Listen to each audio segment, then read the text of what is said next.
Good afternoon students. मैं 10th class का board का क्वेश्चन पेपर सॉल्व करा रही थी। तो हम खंड का ख और ग पहले ही सॉल्व कर चुके थे। अब ये है खंड घ। इसमें पठित अवबोधनम, ये 30 मार्क्स का आपका होगा। तो इसमें क्या होता है, पठित अवबोधनम यानी कि आपकी बुक से ही ये आएगा पैराग्राफ, और इसमें इसको रीड करके फिर आपको नीचे दिए गए क्वेश्चंस के आंसर देने होंगे। ठीक है, तो जैसे मैंने अनसीन पैसेज का बताया था, अनसीन पैसेज का खंड क में कि किस तरीके से आपको क्वेश्चंस के आंसर देने हैं, तो वही जो मैंने तरीका बताया था यहाँ पर अप्लाई करना है आपको। तो हम देखते हैं, जैसा कि मैंने पहले भी बताया था, हमें पैराग्राफ रीड नहीं करना, हमको डायरेक्ट हम क्वेश्चन पर आएंगे। तो एक पदेन उत्तरतः, एक शब्द में उत्तर दीजिए।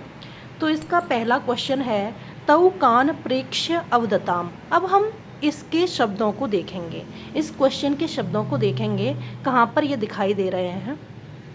तो देखते हैं तौ कान प्रेक्ष्य अवदताम कहाँ पर दिखाई दे रहा है। ये फर्स्ट लाइन में ही दिखाई दे रहा है, बालकान प्रक्ष्य अवदताम। इसमें तौ नहीं दिखाई दे रहा, और तौ दिखाई दे रहा है लेकिन काफ़ी पहले दिखाई दे रहा है। लेकिन प्रेक्ष्य अवदताम, ये दो शब्द हमें एक साथ दिखाई दे रहा है। तो इसका मतलब ये है, मैंने बताया था आपको कि एक से अधिक शब्द अगर किसी लाइन में दिखाई दें उस क्वेश्चन के, तो वही सेंटेंस उसका आंसर होगा। तो हमें पता चल गया यहाँ पर कि यही जो लाइन है, इसी में हमारा आंसर छिपा हुआ है। ये देख लिया हमने। अब हम देखेंगे कि इस सेंटेंस में क्वेश्चन वाले शब्द आंसर में नहीं लिखे जाएंगे। तो क्वेश्चन वाले शब्द यानी कि तौ को हम हटा देंगे, प्रेक्ष्य अवदताम को भी हटा देंगे। अब कान देखते हैं। अब तो इसमें क्या हुआ है कि हमारे पास बहुत सारे शब्द बच गए हैं ऐसे, जो कि क्वेश्चन में हैं, और हमें आंसर में देने के लिए कई सारे शब्द बच गए हैं। अब हमें समझ में नहीं आ रहा। तो हमारा जो प्रश्नवाचक शब्द है कान, इसको हम साउंड चेक करेंगे किससे हमारा साउंड मैच कर रहा है इस सेंटेंस में। तो देखते हैं, अथ से नहीं कर रहा, ब्रजंतऊ से भी नहीं कर रहा, तऊ तो क्वेश्चन में दिया हुआ ही है, तो तऊ को वैसे हटा देंगे। गणतस से भी नहीं कर रहा, ले से भी नहीं कर रहा, मार्गे से भी नहीं कर रहा, क्रीडतः से भी नहीं कर रहा, कांश्चित से भी नहीं कर रहा, और प्रक्ष्य अवदताम हमने वैसे हटा दिया क्योंकि वो क्वेश्चन में आया हुआ है। तो हमारे पास कौन सा शब्द बचा, बालकान। बालकान शब्द बचा, तो इसको ही हम डायरेक्ट आंसर में लिख देंगे।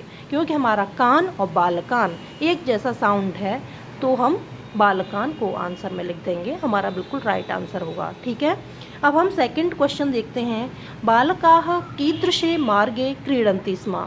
हमने एक शब्द इसलिए लिखा है, जैसा कि मैं पहले ही बता चुकी थी, कि एक पदेन उत्तरत यानी कि एक शब्द में ही आंसर देना हमें, वन वर्ड आंसर है। तो हम पूरा सेंटेंस लिखेंगे तो हमारे मार्क्स कट हो सकते हैं। ठीक है, तो फिर हम देखते हैं सेकंड, बालकाः कीदृशे मार्गे क्रीडन्ति स्म। अब ये चेक करते हैं हम। तो ये हमें दिखाई दे रहा है,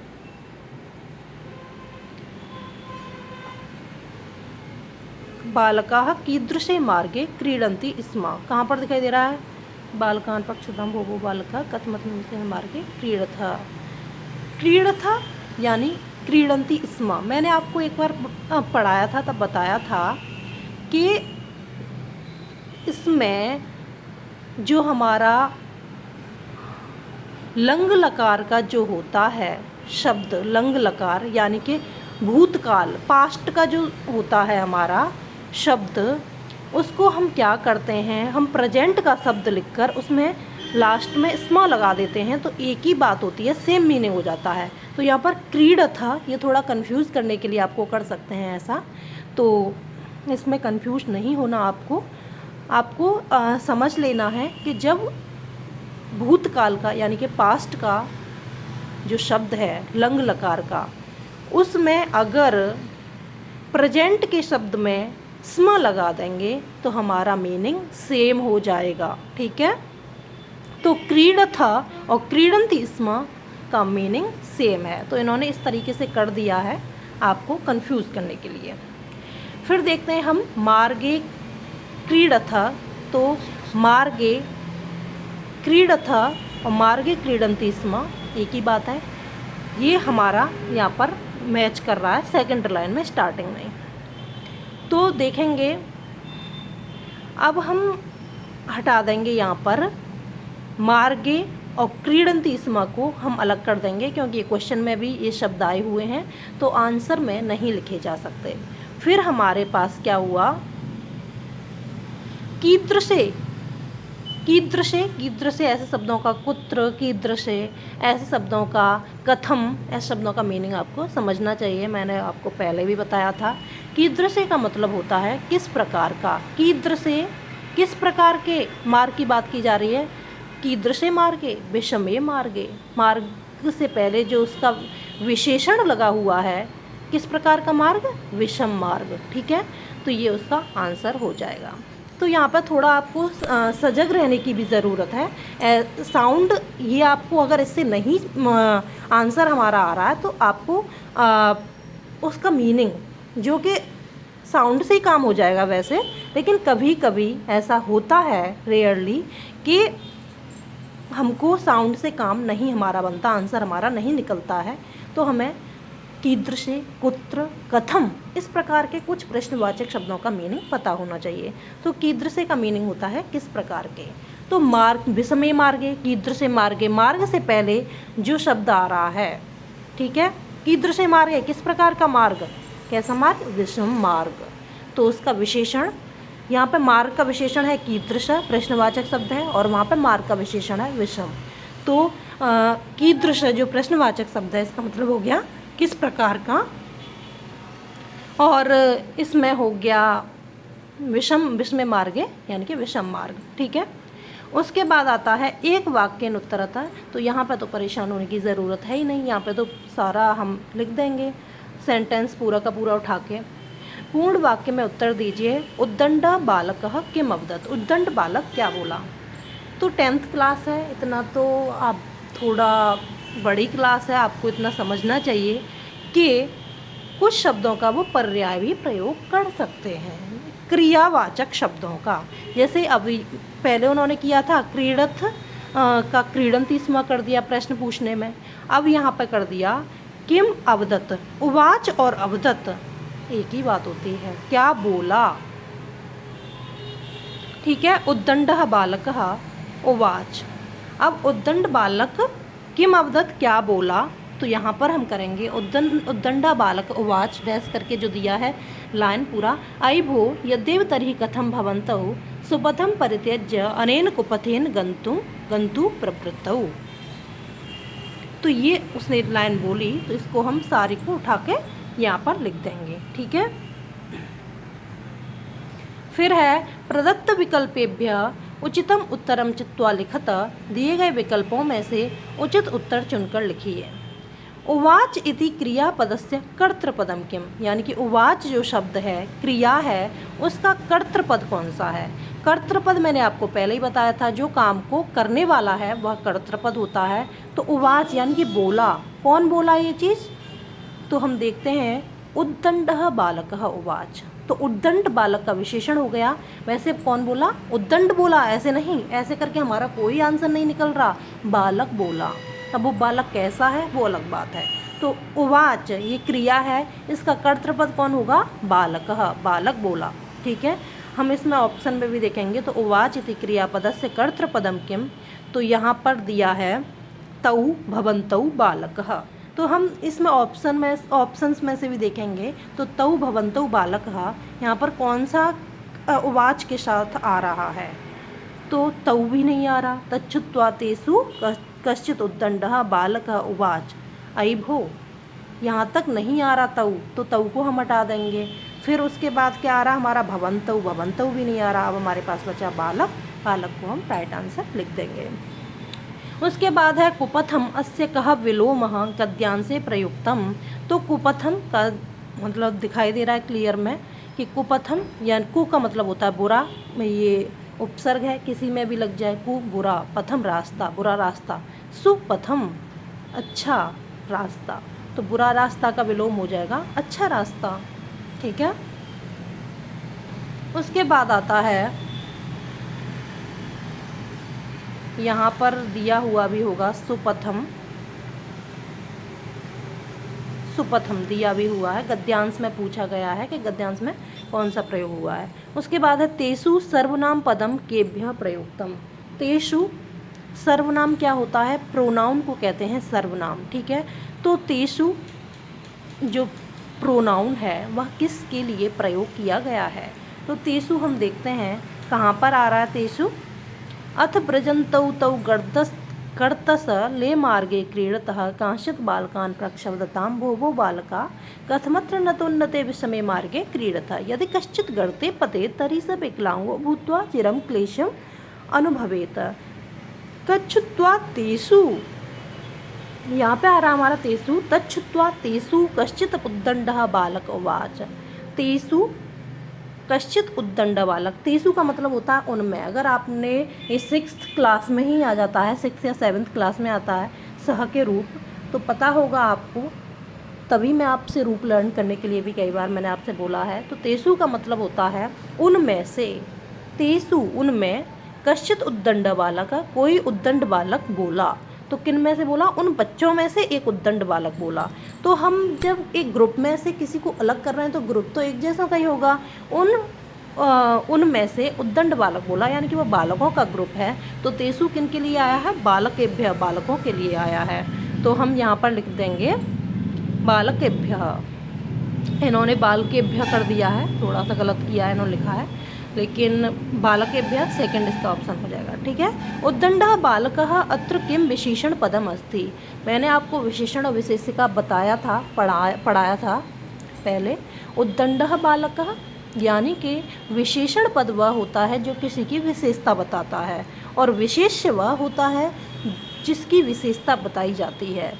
तो यहाँ पर किसकी विशेषता बताई जा रही है, बालक। कैसा बालक, उद्दंड बालक। तो बालक की विशेषता बताई जा रही है कि वो कैसा है, उद्दंड है।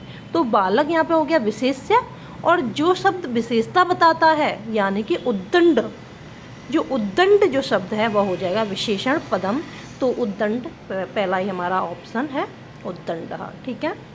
फिर देखेंगे हम पद्यांश। यहाँ पर भी वही चीज़ आएगी, क्वेश्चंस के आंसर देने हैं। तो सबसे पहले हम देखते हैं, एक शब्द में उत्तर दीजिए। यही देख लेते हैं, यह अकार्यरतः सः कः। यहाँ पर दिया हुआ है ये लाइन, इसमें से देखना है कि यह अकार्यरतः सः कः। तो यहाँ पर सबसे पहले क्वेश्चन पूछा गया है, को अंधा, कौन अंधा है, यो अकार्यरतः, जो अकार्यरत है, जो, तो यह अकार्यरतः सः का, कौन अंधा है, जो कार्यरत है, जो अकार्यरत है वह कैसा है, अंधा है। तो ठीक है, इसका जब हम आंसर देंगे तो आ जाएगा अंधः, अंधा, ठीक है। फिर पूछा जा रहा है, यह हितानि न शृणोति सः का। जो यह हितानि, यो हितानि, सबसे पहले यहाँ पे क्वेश्चन पूछा गया है, फिर उसका आंसर दिया गया है। फिर पूछा तो हम इसको अलग अलग कर देंगे, को अंधा, यो अकार्यरतः, इसको हम अलग कर देंगे। फिर पूछा है को बधिरः, यो हितानि न शृणोति, इसको हम अलग कर देंगे। तो यो हितानि न शृणोति सः कः, बधिरः, ठीक है। यहाँ पे हमारा तुरंत आंसर निकल आएगा। इनको हम अलग अलग कर देंगे क्योंकि पहले क्वेश्चन पूछा गया है इस लाइन में, फिर आंसर दे दिया गया है। फिर आता है हमारा एक वाक्य में उत्तरता, पूर्ण वाक्य में उत्तर दीजिए। यह काले प्रियाणि वक्तुम न जानाति सः क भवति। तो यहाँ पर हमने अलग अलग किया इनको, को अंधा, यो अकार्यरतः, को बधिरा, यो हितानि न शृणोति, को मूकः, यह काले प्रियाणि वक्तुम न जानाति। तो यह काले प्रियाणि वक्तुम न जानाति सः कः भवति, तो सः मूकः भवति। कैसा है, को मूकः, यह काले प्रियाणि वक्तुम न जानाति, ठीक है। इसको को मूकः का आंसर है यह काले प्रियाणि वक्तुम न जानाति। तो यही पूछा गया है। या अब आपको अगर समझ में भी नहीं आ रहा तो इनको आप अलग कर सकते हैं, को अंधा क्वेश्चन है, फिर उसके बाद आंसर है, तो मतलब इसके साथ ये आ रहा है, ऐसा समझ करके उसका आंसर आप लिख सकते हैं। उसके बाद है प्रदत्त विकल्पेभ्य उचितम उत्तरम चित्वा लिखा था, दिए गए विकल्पों में से उचित उत्तर चुनकर लिखिए। फिर वही ग्रामर, वाचालः अस्य कः विलोमः श्लोके प्रयुक्तम। वाचाल क्या होता है? बहुत बोलने वाला, वाचाल, जिसका जो चुप ही नहीं रहता है वैसा। तो वाचाल बहुत बोलने वाला। और मूकः का मीनिंग होता है बिल्कुल नहीं बोलने वाला, चुपचाप रहने वाला, शांत। ठीक है, तो वाचाल का विलोम हो गया मूकः। अकार्यरतः इति समस्त पदस्य विग्रह पदम लिखत। अकार्यरतः यानी कि जो कार्यरत नहीं रहता, कार्य में रत नहीं रहता, न कार्यरतः, ये इसका हो जाएगा न कार्यरतः, यानी कि जो कार्य नहीं करता है, कार्य में लगा नहीं रहता है। ठीक है, शृणोति अस्मिन् पदे का धातु। शृणोति इसमें कौन सी धातु है? तो श्रु इसमें धातु है। उसके बाद आता है सुनना। ठीक है, वक्तुम अत्र कः प्रत्ययः। वक्तुम इसमें प्रत्यय कौन सा है? तो ये इसमें तुमुन प्रत्यय है। ठीक है, लेकिन आपको उतना प्रत्यय वगैरह उतना पढ़ने की ज़्यादा ज़रूरत नहीं है। जो आपके सिलेबस में वही पढ़ लो, उसमें से आ जाएगा। और अपना जो सिलेबस का है उसको तैयार कर लेना। उसके बाद एक्स्ट्रा ऐसी चीज़ें ज़्यादा, क्योंकि सीन पैसेज में से आएगा, तो आपको जो आपके एक्सरसाइज में है वही आप करो। उसके बाद आता है नाट्यांश। मैं आपको सिर्फ तरीका बता रही हूँ किस तरीके से आपको इसका क्वेश्चंस का आंसर दोगे। फिर नाट्यांश है, नाट्यांश में से वही सब करना है। ये सब आपके सिलेबस में नहीं है तो बहुत पढ़ाने की इसको ज़रूरत तो नहीं है। एक पदेन उत्तरतः, एक शब्द में उत्तर दीजिए। कः ब्रह्मास्त्र प्रयोगम न करिष्यति। कः ब्रह्मास्त्र प्रयोगम न करिष्यति, इसमें भी देखेंगे हम। तो ब्रह्मास्त्र प्रयोगम करिष्यति, ये कहाँ पर दिखाई दे रहा है? युधिष्ठिरः सम्प्रति आश्वस्तमस्ति मन्ये द्रोणी ब्रह्मास्त्र प्रयोगम न करिष्यति। जो ये शब्द दिखाई दे रहा है पहली लाइन में दिखाई दे रहा है। इसमें पूछा है कहा प्रश्नवाचक ब्रह्मास्त्रम प्रयोगम न करिष्यति, इसमें से इसको हटा देंगे। तो फिर इसमें से कौन सा बचेगा सेंटेंस में से? मन्ये और द्रोणी ही। द्रोणी ही और मन्ये जो शब्द बचा है उसमें से कहा का मतलब होता है कौन, और द्रोणी ही ये भी प्रथमा विभक्ति का है। द्रोणी ही और कहा दोनों पे विसर्ग लगा हुआ है, तो ये इसका आंसर हो जाएगा। ठीक है, फिर है गदा शक्ति धनु चक्रम कश्यपाश्वे। वैसे इसकी ज़रूरत नहीं है क्योंकि ये आपके सिलेबस में ही नहीं है। तो लेकिन आपको जो मैंने बताया था तरीका, आपको वही अप्लाई करना है। आप सबसे पहले क्या देखेंगे? शब्दों को मैच करके देखेंगे, किसी भी क्वेश्चन का किस सेंटेंस से मैच कर रहा है वो शब्द। उसके बाद आप जो प्रश्न में शब्द आए हुए हैं उस सेंटेंस में से उन शब्दों को कट कर देंगे, यानी कि वो उसका आंसर नहीं लिखा जा सकता। अगर एक वाक्यन उत्तरतः, पूर्ण वाक्यन उत्तरतः आता है तो आप पूरा ही आंसर लिख देंगे, उसमें तो कोई प्रॉब्लम नहीं है, पूरा सेंटेंस उठा के लिख देंगे। लेकिन मैं एक पदेन उत्तरत का बता रही हूँ। फिर आप क्या करेंगे? जो क्वेश्चन में एक पदेन उत्तरत के लिए जो क्वेश्चन में शब्द आए हुए हैं उस सेंटेंस में और क्वेश्चन में जो शब्द मैच कर रहे हैं उनको कट कर देंगे। एक जैसे शब्दों को कट कर देंगे जो क्वेश्चन में भी आए हुए हैं और सेंटेंस में भी आए हुए हैं, जो सेंटेंस हमने अलग किया था आंसर देने के लिए। फिर हमारे पास कट करने के बाद जो भी शब्द बचेंगे तो हम उन शब्दों में से प्रश्नवाचक शब्द का जो साउंड होगा उसको चेक करेंगे। तो प्रश्नवाचक शब्द के साथ जो साउंड मैच कर रहा है वही उसका आंसर हो जाएगा। लेकिन कभी कभी क्या होता है, मैच ही नहीं करता, तो हमको कुछ प्रश्नवाचक शब्दों का मीनिंग पता होना चाहिए। जैसे कुत्र, कुत्र का प्लेस पूछते हैं वो, उसमें कोई साउंड मैच नहीं कर सकता। कुत्र अगर आ रहा है तो कुत्र आ रहा है तो कुत्र का मीनिंग आपको पता होना चाहिए। कहाँ, कुत्र का मतलब होता है कहाँ, और कहाँ यानी कि वो प्लेस पूछ रहे हैं कि कहाँ पर हुआ ये काम, कहाँ पर है। ठीक है, तो कुत्र का मीनिंग पता होना चाहिए। कीदृशः, कीदृशः एक शब्द होता है प्रश्नवाचक शब्द, तो कीदृश का मतलब होता है किस प्रकार का, किस प्रकार की। किस किस कीदृशी, कीदृश का मतलब होता है किस प्रकार का, कीदृशी का मतलब होता है किस प्रकार की, और कीदृशम का मतलब होता है यानी कि नॉन लिविंग थिंग्स के लिए यूज़ किया जाता है वह। तो कीदृशम, कीदृशी और कीदृशः इनका पता होना चाहिए किस प्रकार का, किस प्रकार की, ये इसका मीनिंग होता है। कथम, कथम का मीनिंग होता है कैसा, इसका भी साउंड मैच नहीं कर सकता। तो ये शब्द ऐसे हैं जिनका साउंड मैच नहीं कर सकता, तो इनका मीनिंग आपको पता होना चाहिए और वही सारी चीज़ें आपको अप्लाई करते हुए इनका आंसर दे देना है, ठीक है। Okay, thank you.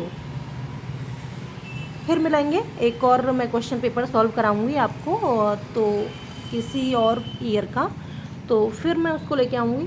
Okay, bye.